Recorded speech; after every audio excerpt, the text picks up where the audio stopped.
আসসালামু আলাইকুম প্রিয় শিক্ষার্থীরা। আমি তোমাদের সামনে নতুন আরেকটি ভিডিও নিয়ে হাজির হয়েছি। হিসাব বিজ্ঞান দ্বিতীয় পত্র, আমরা সমহারে শেয়ার ইস্যু এই সংক্রান্ত জাবেদা কিন্তু গত ভিডিওতে সমাধান দেখিয়েছিলাম। আজকে সেই একই অঙ্কের অনুশীলনী 2 আমরা আজকে খতিয়ান করব এবং আর্থিক অবস্থার যে বিবরণী তার সমাধান দেখাবো। এখন খতিয়ানটা করতে গেলে আমাদের এখানে তৈরি করতে হবে ব্যাংক হিসাব।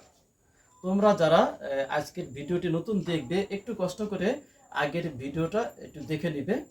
আমাদের আগের ভিডিওতে যে সমাধান ছিল সেটা হলো ব্যাংক হিসাব ডেবিট এবং শেয়ার আবেদন হিসাব ক্রেডিট। এখানে টাকার পরিমাণ ছিল 3 লক্ষ টাকা।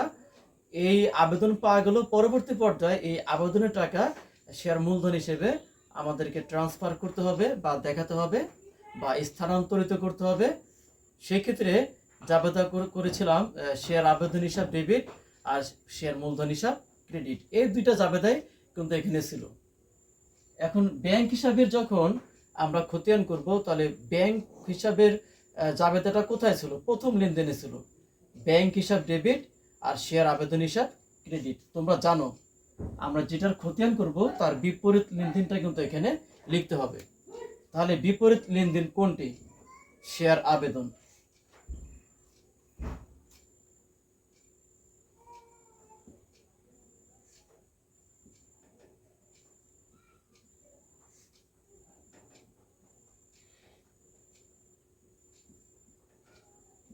যেহেতু ব্যাংক হিসাবের খতিয়ান করছি আমরা, তাহলে তার বিপরীত লেনদেন শেয়ার আবেদন হিসাব লেখার পরে ব্যাংক হিসাবের অবস্থান ছিল ডেবিট দিকে, তার মানে 3 লক্ষ টাকায় আমাদেরকে ডেবিট দিকে দেখাতে হবে।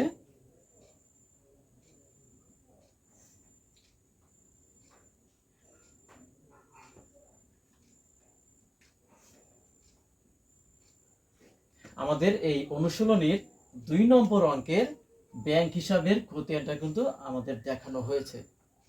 এখন এর পরবর্তী পর্যায়ে কাজটা কি? কাজ হলো আমাদের আর্থিক অবস্থার বিবরণী বা উদ্ধৃত্তপত্র, যেটাই আমরা বলি না কেন, সেই আর্থিক অবস্থার বিবরণীর সমাধান দেখাতে হবে।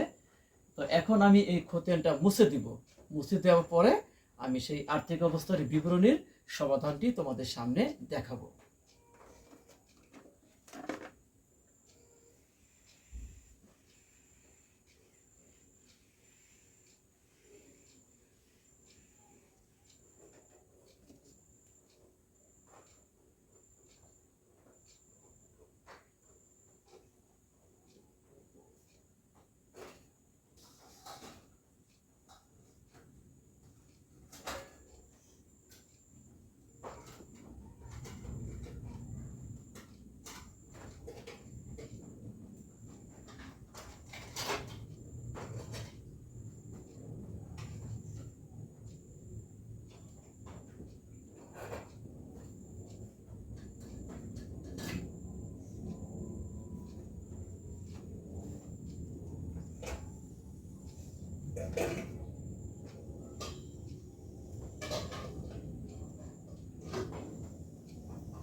আমাদের আর্থিক অবস্থার যে বিবরণী, এখানে আমরা টাকার ঘর 2টাও ব্যবহার করতে পারি, আবার একটা ব্যবহার করতে পারি। তবে আমাদের এই অঙ্কে টাকার ঘর একটি দেখালেই যথেষ্ট, আমাদের 2টা দেখানোর কোনো প্রয়োজন নেই। এখন এই আর্থিক অবস্থার যে বিবরণী, সবার প্রথমে সম্পত্তির কাজটি করতে হবে।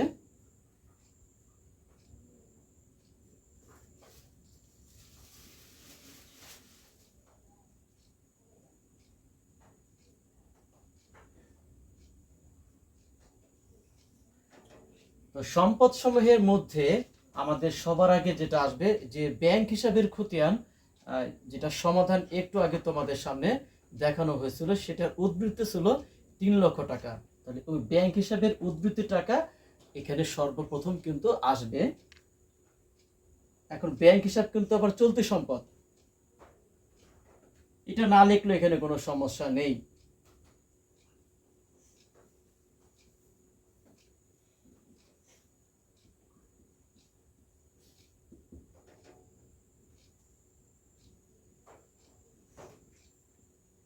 ব্যাংক হিসাবের উদ্বৃত্ত দেখানোর পরে আমাদের আরো কিছু সম্পদ থাকতে পারে, শেয়ার অবলেখকের কমিশন, শেয়ার ইস্যু খরচ, শেয়ারের অর্থ দিয়ে মানে শেয়ার ইস্যু করে আবার নতুন করে সম্পত্তি ক্রয়, এরকম আরো কিছু সম্পদ থাকতে পারে। যদি থাকে তাহলে আমরা সম্পত্তির পাশে দেখাবো। আমাদের এই অঙ্কে আর কোনো সম্পত্তি কিন্তু নেই, থাকলে কিন্তু আমরা অবশ্যই আগে জাবেদার মধ্যে দেখাবো। যদি কোনো সম্পত্তি থাকে এই ব্যাংক হিসাবের বাইরে, সেই সম্পত্তির কিন্তু আগে আমাদের জাবেদা করতে হবে বা ডেবিট ক্রেডিট করতে হবে। যদি থাকতো তাহলে কিন্তু আমরা সেই জাবেদার মধ্যেই দেখাতাম। আর আমি তোমাদের সামনে যখন অঙ্কটি পড়ে শুনিয়েছিলাম, তোমরা শুনেছো যে আর কোনো সম্পত্তি কেনা হয় নাই। সুতরাং সম্পত্তির পাশে ব্যালেন্স আমার এই 3 লক্ষ টাকাই। তাহলে এই 3 লক্ষ টাকার যোগফলটা নামিয়ে আমাকে এই সম্পত্তি টাকাটা ক্লোজ করতে হবে।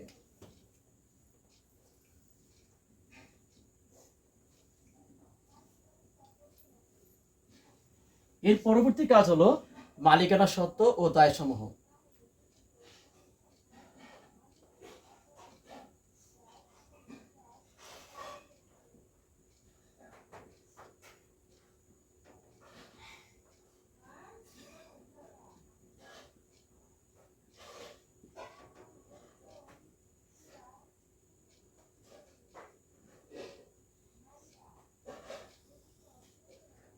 মালিকানা সত্ত্ব দায়সমূহের মধ্যে আমাদের এই অঙ্কে কিন্তু কোনো দায় নেই। যেমন শেয়ার অধিহার, অধিহারের নিয়ম তো আমরা অনেক পরে করাবো, থাকলে সেটা দায়ের মধ্যে আসতো। এখন মালিকানা সত্ত্বটাকে আমাদেরকে সাজাতে হবে। তো মালিকানা সত্ত্বের যে সাজানো যে সিরিয়াল তোমাদের মনে আছে, প্রথমে আসবে অনুমোদিত মূলধন, অর্থাৎ কোম্পানি যখন তার যাত্রা শুরু করে বা নিবন্ধন করে তখন একটি শেয়ার নিয়ে তাকে নিবন্ধন করতে হয় এবং সেই নিবন্ধনে শেয়ারের পরিমাণটা উল্লেখ করতে হয়। আমরা সেই প্রথমে সেইটাকে বলা হয় অনুমোদিত মূলধন, সেটাই কিন্তু আমাদের শুরুতে দেখাতে হবে।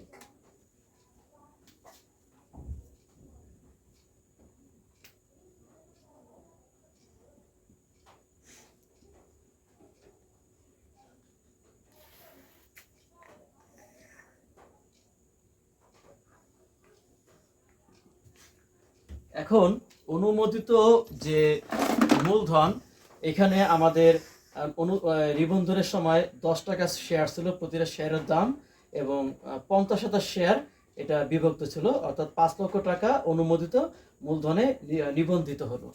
এখন আমি লিখবো কিভাবে, প্রতিটি 10 টাকা করে 50,000 শেয়ার, এই কথা লিখে আমাকে এখানে টাকাটি দেখাতে হবে।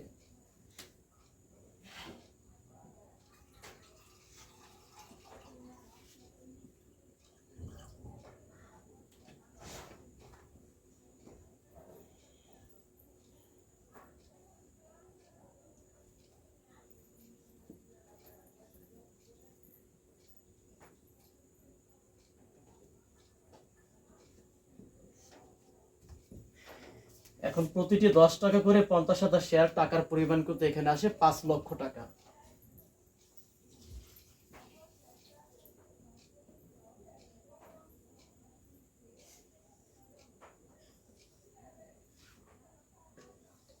তাহলে অনুমোদিত মূলধন শেষ, এরপরে আসবে ইস্যু, বিলি ও পরিশোধিত মূলধন। এখন ইস্যু, বিলি ও পরিশোধিত মূলধনটা আমি ইচ্ছা করলে এই অঙ্কে আলাদা করে করতে পারি, তাতে সময়টা কিন্তু কম লাগবে। কারণ কোনো অঙ্কে যদি ইস্যু, বিলি এবং পরিশোধিত মূলধনের টাকার পরিমাণ যদি একই থাকে, তাহলে একসাথেই করাই সব থেকে এখানে বেটার হবে বা তোমাদের জন্য ভালো হবে, তাতে সময় কম লাগবে এবং জায়গার পরিমাণটা কিন্তু এখানে অনেক কম হবে। এখন আমার প্রশ্ন, আমি তোমাদের কাছে যেটা বলতে চাই, তো কখন আমরা আলাদা করব?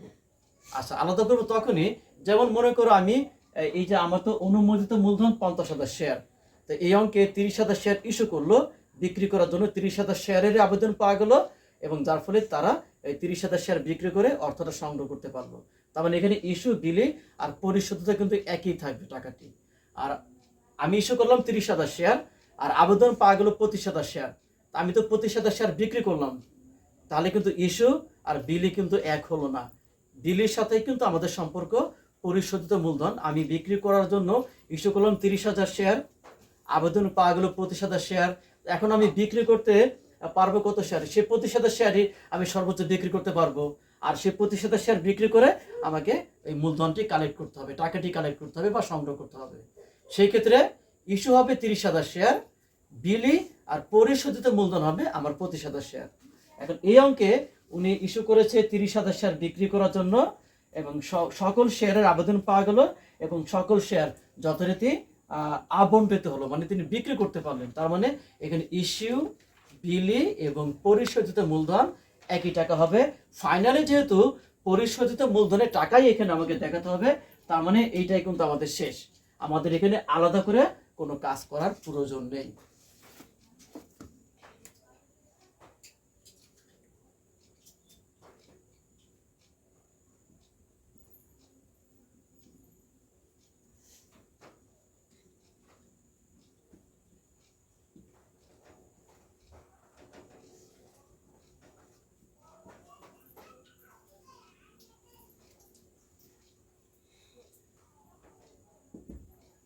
আমাদের কিন্তু ফাইনালি এই টাকাটাই, এই যে পরিশোধিত এই মূলধন, এই টাকায় কিন্তু ব্যালেন্স হিসেবে দেখাতে হবে।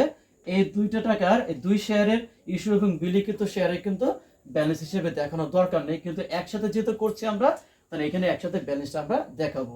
এখানে প্রতিটা শেয়ারের দাম কিন্তু সে 10 টাকায় থাকবে, আর প্রতিটি 10 টাকা করে 30,000 শেয়ার।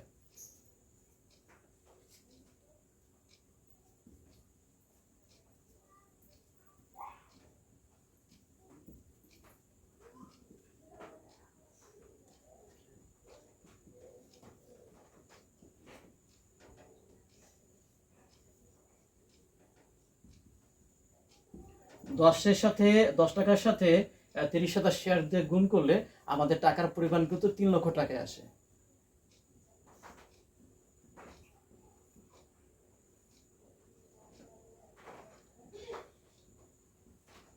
এখন এই যে 3 লক্ষ টাকা, এটাই কিন্তু মূলত পরিশোধিত মূলধনের টাকা।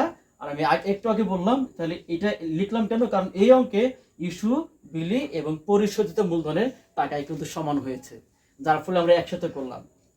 আর আমি একটু আগে যেটা বললাম যে ইস্যু 30,000 শেয়ার আর বিলি যদি 25,000 শেয়ার হতো, তাহলে কি হতো, তখন ইস্যু তখন হতো একটা, ইস্যু করলাম কত শেয়ার, 30,000 শেয়ার, তখন প্রতিটি 10 টাকা মূল্যের 30,000 শেয়ার এখানে। আর বিলি করলাম কত শেয়ার, 25,000 শেয়ার, যেটা বিলি করি সেটা বিক্রি করে তো আমি অর্থটা কালেক্ট করতে পারবো, সংগ্রহ করতে পারবো, তখন বিলি আর পরিশোধিত মূলধনটা এখানে একই টাকা থাকতো। তখন ওই বিলি আর পরিশোধিত মূলধনের টাকাটাই আমার এখানে ব্যালেন্স হিসেবে ধরতে হবে। এখন দেখো, সম্পত্তির পরিমাণে 3 লক্ষ টাকা, আর দায় এবং মালিকানা সত্ত্ব এখানে কিন্তু টাকার পরিমাণ 3 লক্ষ টাকা। আমার সম্পদ যেহেতু একটা আছে, আর এখানে কিন্তু মালিকানা সত্ত্বের টাকা দেওয়া আছে, এখানে দায়ের টাকা কিন্তু দেয়া নেই, যেমন অধিহার বা অন্যান্য দায় হিসেবে এখানে দেয়া থাকতে পারতো। এই হলো আমাদের এই অঙ্কের আর্থিক অবস্থার বিবরণী। আশা করি শিক্ষার্থীরা তোমরা অঙ্কটি বুঝতে পেরেছ। আমি আগামীতে এই সমাহারে এর থেকে একটু ব্যতিক্রম নিয়মের অঙ্ক নিয়ে আলোচনা করব, কারণ একই পদ্ধতির অঙ্ক নিয়ে এখানে আলোচনা করার বারবার কোনো প্রয়োজন নেই। তো সেই পর্যন্ত তোমাদের সকলের সুস্বাস্থ্য কামনা করছি। তোমরা সবাই ভালো থাকো। আল্লাহ হাফেজ।